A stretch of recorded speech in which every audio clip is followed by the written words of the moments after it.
Okay, so in this video, we're going to do a process, and then it's come from matrix energetics. It's also from some manifestation stuff, and of course the peace process and instant miracle.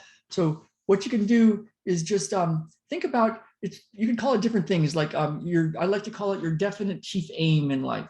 Like if you could aim your energy, you know, my Qigong master Ming Tong says, where your mind goes, energy flows, and Napoleon Hill talks about think and grow rich, and if you can do it, if you believe you can do it. Jesus said your faith has healed you. So you can right now just aim whatever that is, that infinite intelligence or infinite spirit or God or whatever you want to call it, your mind, your attention, aim it at what do you really want. So just take a moment and think about what's your aim in life? What's your definite chief aim? If you could focus on something and get it, what might that be?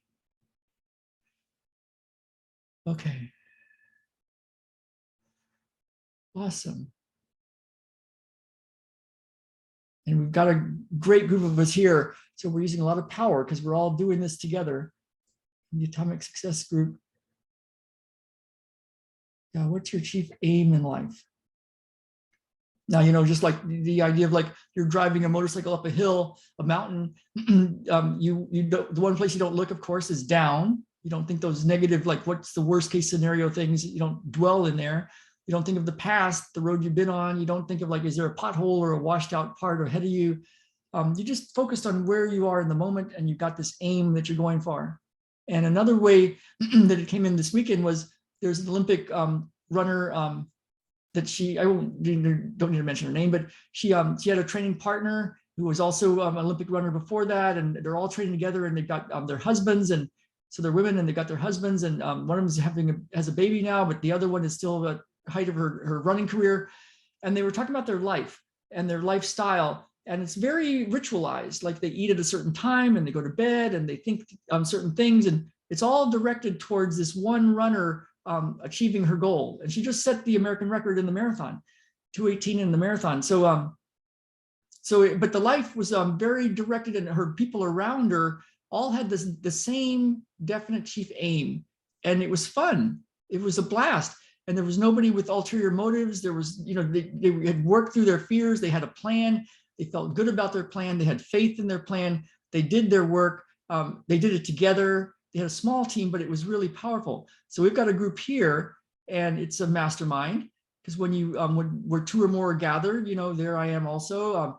The power of meditation in a group. It's all been shown that if you've got a group of people, like when Nike was formed, the owner of Nike, Phil Knight, the guy that started it, he had his book Shoe Dog, and it sounded like a blast. There was lots of trials and tribulations, but they had a core group of guys, and they were there to change the world, and they did it fun, and it was great, and they went through it together, and so like when you have your team and you're all directed towards the same thing, it's really powerful. You can try to do stuff alone, but when you do it in a group that's all has the same interests, the same goal, it's important enough, then it's really powerful. So that we have that here. So go ahead and go with your definite chief aim in life and just tune into that.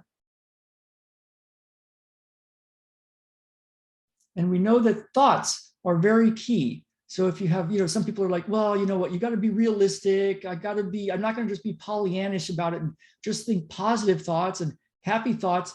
But the thing is, if you think negative thoughts, if you're always concerned about the worst case things, if you're like always in negative, it does matter. And yeah, it doesn't, if it was useful to think negative thoughts, then it would be like, do it. But it's like, it's so not useful. So we're going to keep your thoughts on the positive, like where you're going.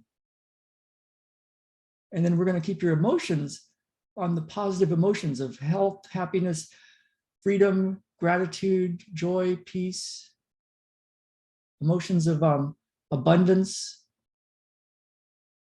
the thank God I'm rich feeling. So we're going to think the emotions. Now, when negative thoughts show up or negative emotions show up, we have the peace process. So we go to the feelings, and you put some of your attention in your body and just feel it. And that's the process we use, and we'll do it one-on-one with you all in just a little bit. And right now you can just keep some of your attention in your body. That infinite is in you. And so you can just go take a look and keep some of your attention on the feelings, the physical sensations. If a negative thought shows up, you can notice it and you can decide, yeah, that's not a useful thought. It's not directed towards your definite chief aim, and just let it go. And then focus back on the positive thought, the thought that gets you towards what you want. Like, is the thought that comes in going to help you get your definite chief aim in life?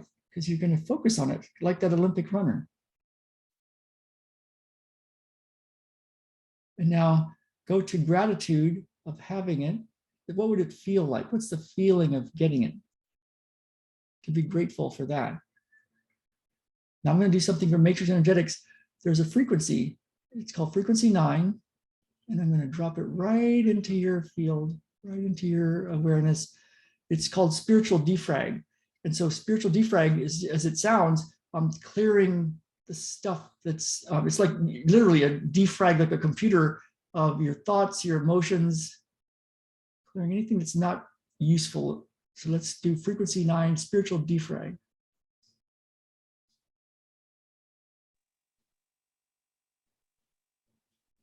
I'm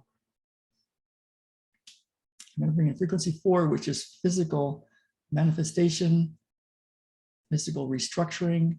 Get your physical body, your cognitive functions, your physical health functions, all optimized for this positive, very focused thoughts, emotions, feelings, all focused for your definite chief aim, so that any fears that come up are cleared, spiritual defrag. And your physical body is able to handle all these higher frequencies. Your brain, your mind, your spinal cord, your organs, your joints, tendons, ligaments, your connective tissue, the spaces in between everything. And now I'm going to drop frequency 3 and harmonize you to that, so that it's like, it's like, you know, your body and mind and soul are harmonized to it. It's like, it's not like so foreign or weird or, you know, disruptive. Let's just harmonize you to all of that. Great work, you guys. There's power in the group. Okay. Now I'm going to turn off the recording, and then we're going to go to working with everybody one-on-one. Really, really good work.